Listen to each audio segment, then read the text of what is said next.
Isang taxi driver ang nahuli na nangungontrata ng mas mahal na pasahe sa mga pasahero sa Ninoy Aquino International Airport o NAIA.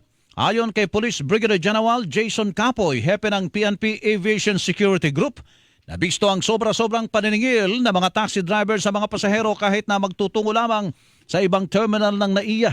Anya dapat ay mababa sa 100 piso ang singil sa pasahero sa terminal to terminal na biyahe.